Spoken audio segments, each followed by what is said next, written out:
Hello বন্ধুরা, good evening friends. এই video ক্লিপসটা হচ্ছে গোস্বামী ঘাটের কাছে, প্রবর্তক আশ্রমের কাছে এই ছোট্ট একটা পার্ক, যেটা আমি শ্যুট করেছি আমার ছেলেকে টিউশন থেকে বাড়ি ফেরত নিয়ে আসার সময়। তো রোজই ভাবি এই পার্কটার ভেতরে যাব, দেখব। এত সুন্দর জায়গাটা আমাদের সরকার বাচ্চাদের জন্য বানিয়েছে।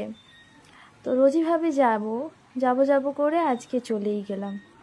দেখছি ভেতরটা কি সুন্দর, সামনেটাতে একটা ফোয়ারা, কত আলো জ্বলছে, বাচ্চারা ভেতরে খেলা করছে, কিছু গাছপালাও আছে, গঙ্গার ধার। তার মধ্যে আমার ছেলে একটু দুষ্টুমিও করলো।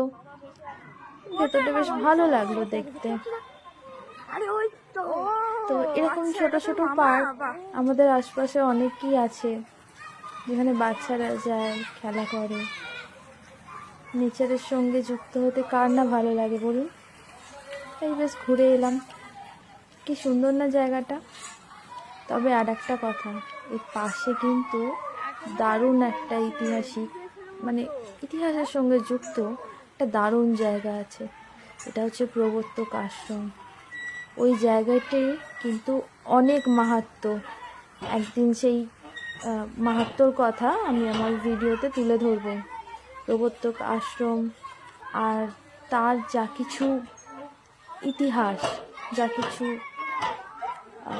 পাঁচ ডেজের যা কিছু জুড়িয়ে আছে, সেখানে মহাত্মা গান্ধী ছিল এবং বিপ্লবীদের যে আস্তানা ছিল একসময় সেই প্রবর্তক আশ্রম, সেই গল্প আমি কিন্তু একদিন আপনাদের সঙ্গে করব।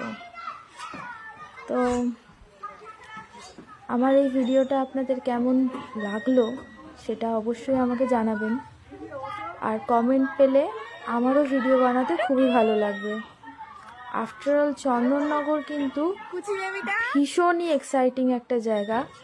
আনাচে কানাচে অনেক ইতিহাস লুকিয়ে আছে, অনেক কিছু দেখার জিনিস আছে যা আমরা জানি না, যা আমরা ইনফ্যাক্ট জানতে চাইও না, তাই জন্য হয়তো জানতে পারি না। তো জানাবো আপনাদেরকে, তবে কমেন্ট আর লাইকটা কিন্তু খুব দরকার। একটু আমাকে কমেন্ট আর লাইক দিয়ে আমার পাশে থাকবেন।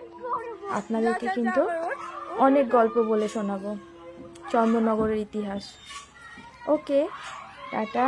তো আজকে এইটুকুই এই ভিডিও দিয়ে শেষ করলাম। ভালো থাকবেন।